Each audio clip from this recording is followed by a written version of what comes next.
प्यारे विद्यार्थियों, आज बात करने वाले हैं एक पार्ट से लेकर 12 पार्ट तक के तमाम ऑब्जेक्टिव जो बोर्ड एग्जाम के लिए सबसे महत्वपूर्ण होने वाले हैं।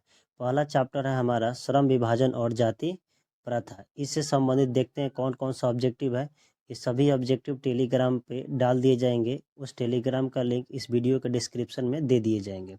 देखिए, पहला क्वेश्चन है कि श्रम विभाजन और जाति प्रथा शीर्षक पाठ के लेखक कौन है। तो कौन है? भीमराव अम्बेडकर। लेखक से संबंधित आपसे एक क्वेश्चन पूछा जाएगा और उसके विद्या से संबंधित इस पर क्वेश्चन बना एक वीडियो बना दिया गया है।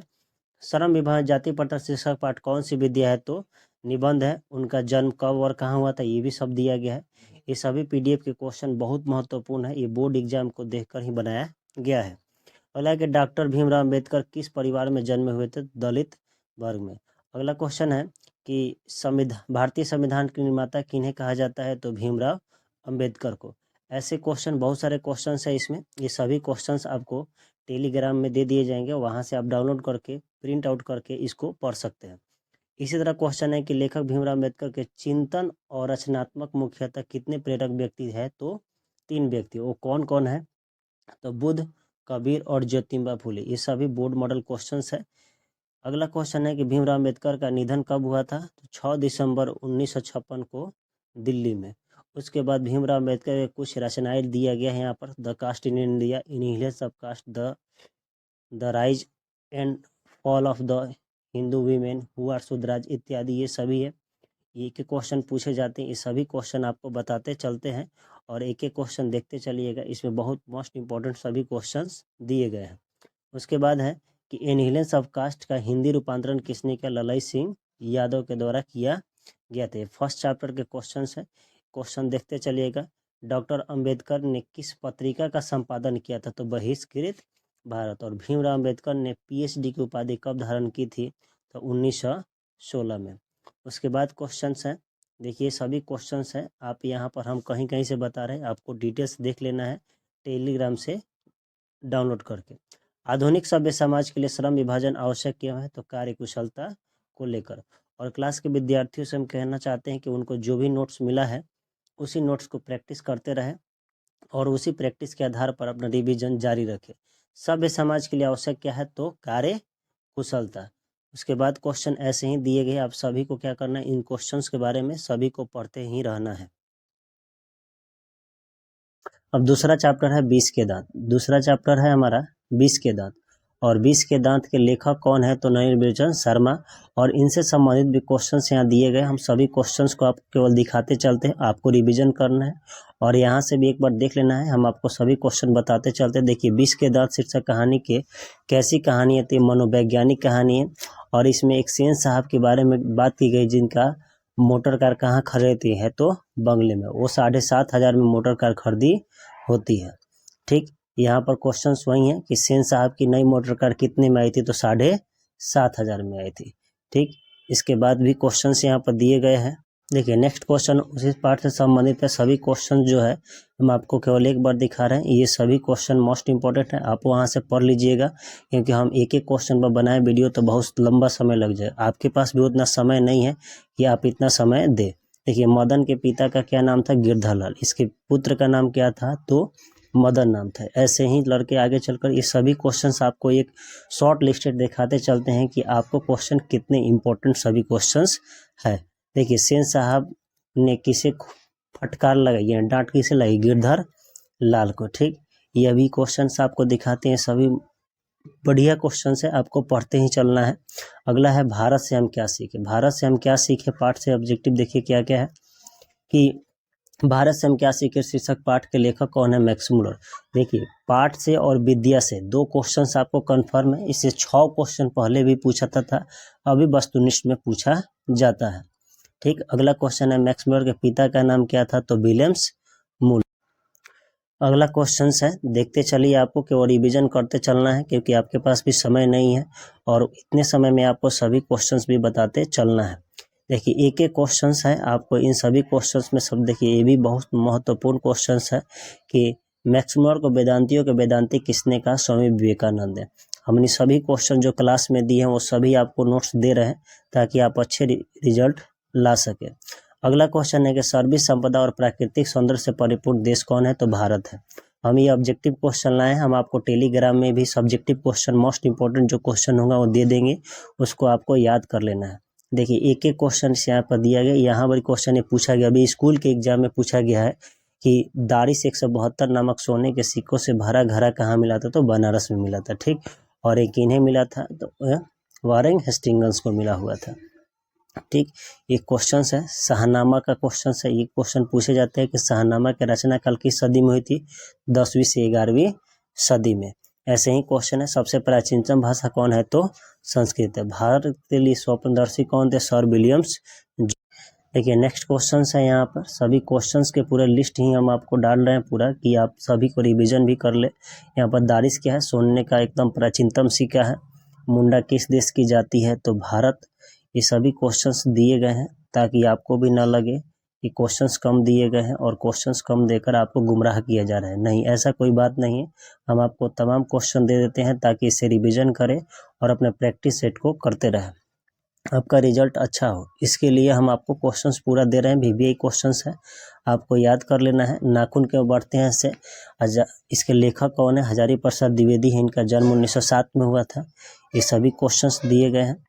यहाँ देखिए ये क्वेश्चंस बड़ी अभी टेस्ट जो मॉडल सेट आया था उसमें पूछा भी गया था कि चारुचंद्र लेख के लेखक कौन है? तो हजारी प्रसाद द्विवेदी। अशोक के फूल इससे ज़्यादा इम्पोर्टेंट होता है। और लोक पर्व है यहाँ बाणभट्ट की आत्मकथा। ये सभी इसमें मोस्ट इम्पोर्टेंट है, इस सभी को छांट कर आपको याद कर लेना है। ठीक, उसके बाद यहाँ पर भी क्वेश्चन है ज़्यादातर आलोक पर्व क्यों पूछा जाता है? तो हजारी प्रसाद द्विवेदी को इसी पर उन्हें साहित्य अकादमी पुरस्कार से पुरस्कृत किया गया था, इसीलिए ज़्यादातर क्वेश्चन से पूछे जाते हैं। देखिए हमें पूरा विश्वास है कि आप सभी क्वेश्चंस को देख रहे हैं और ये वीडियो लास्ट तक जरूर देखिएगा कि इसमें और भी कुछ ऑब्जेक्टिव्स है जो आपको वहां से रिवीजन करना है। आपको तो पढ़ ही सकते हैं, लेकिन कुछ यहाँ पर बताया जा रहा है, उन सभी चीज़ों को भी ध्यान से सुनते रहिएगा। देखिए यहाँ क्वेश्चन है कि नाखून क्यों बढ़ते हैं शीर्षक पाठ की रचना किससे लिया गया है? तो ग्रंथावली से लिया गया है।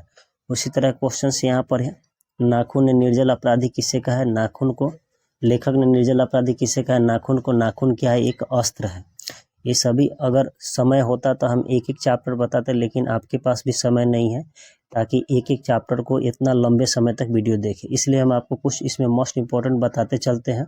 देखिए ये क्वेश्चन जो है सिक्कत का अर्थ क्या होता है? मोम। ये होता क्या है? तो नाखून पर लगाया जाता था उस समय। ठीक, अगला क्वेश्चन है यहाँ पर, ये भी एग्जाम में पूछा गया है कि अनजान स्मृतियाँ किसे कहा जाता है? सहजात वृत्तियाँ को। स्वाधीनता का अर्थ क्या होता है? अपने ही अधीन रहना। ठीक, उसके बाद देखिए क्वेश्चन एक और है, सहजात वृत्तियाँ किसको कहा जाता है? तो अनजान स्मृतियाँ को कहा जाता है, अनजान स्मृतियों को कहा जाता है। उसके बाद कुछ क्वेश्चंस आपको एक एक दिखाते चलते हैं ताकि आप देखते ही चले। देखिए ये भी क्वेश्चंस जो मोस्ट इम्पोर्टेंट है, आपको टिक लगाते चलते हैं। देखिए सब पुराने अच्छे नहीं होते और सब नए खराब भी नहीं होते, किसने कहा था? तो कालिदास का ये कथन है। ठीक, इस पाठ में एक बुढ़े का जिक्र किया गया था, वो बुढ़े कौन थे? तो महात्मा गांधी। अगला है नागरी लिपि से है, नागरी लिपि से आपको याद कर लेना है, इसके लेखक कौन है? ये कौन सी विद्या है? ये मोस्ट इम्पोर्टेंट हो जाता है एग्जाम के लिए। स्कूल का एग्जाम हो, आपको तब फाइनल एग्जाम देना है, तो आप सबको थोड़ा सा एग्जाम के एक दिन पहले और अभी भी आपको इन सभी को रिविजन करते ही चलना है। देखिए ये भी है, मराठी किस भाषा की का है? तो ये देवनागरी लिपि में लिखी गई थी, देवनागरी लिपि में बोली जाती है, लिखी भी जाती है। और यहाँ देखिए किसके द्वारा नंदी नागरी के नाम रखा गया था? विजयनगर के सम्राट के द्वारा। यहाँ पर ये भी क्वेश्चन ज़्यादातर पूछा गया है, किस सदी में नागरी लिपि का प्रचलन सारे देश में हो गया था? 8वीं से 9वीं सदी में। ये सभी क्वेश्चंस हैं, ये आपको पूरे 12वें चैप्टर तक के बताए हैं। उसके बाद है बहादुर, जिसके लेखक अमरकांत है, उनका जन्म हुआ था जुलाई 1925 में। ये भी क्वेश्चन बहुत मोस्ट इम्पोर्टेंट है कि बहादुर शीर्षक कहानी में किस वर्ग की चर्चा है? तो निम्न मध्य वर्गीय। ठीक, उसके बाद ये भी क्वेश्चन पूछा गया कि बहादुर का उम्र क्या था? 12 से 13 वर्ष था। लेखक के पत्नी का नाम क्या है? ये सभी क्वेश्चन जो है पार्ट से कंप्लीट ऑब्जेक्टिव बनाया गया है, बस आप ही के लिए। आप इसको पढ़िए और विश्वास करिए कि आप अगर इसको याद कर लेते हैं तो जो क्वेश्चन पूछे जाएंगे उन क्वेश्चंस को आप अच्छे से कर पाएंगे। बहादुर से संबंधित क्वेश्चंस है। बहादुर ने कितने रुपए चोरी लगाए का आरोप लगा था? 11 रुपया। वो रिश्तेदार किस दिन आए थे? रविवार के दिन आए थे। अब है जीत जीत में निरखत हो। इनसे भी ऑब्जेक्टिव्स हैं। और ये भी क्वेश्चन पूछा भी गया है कि पंडित बिरजू महाराज का जन्म कब हुआ था? 4 फरवरी 1938 को। और ये किस घराने के थे? तो लखनऊ घराने के थे। और ये कौन सी विद्या है? तो साक्षात्कार है। ठीक, ये भी क्वेश्चन है। शंभू महाराज बिरजू महाराज के कौन थे? चाचा जी थे।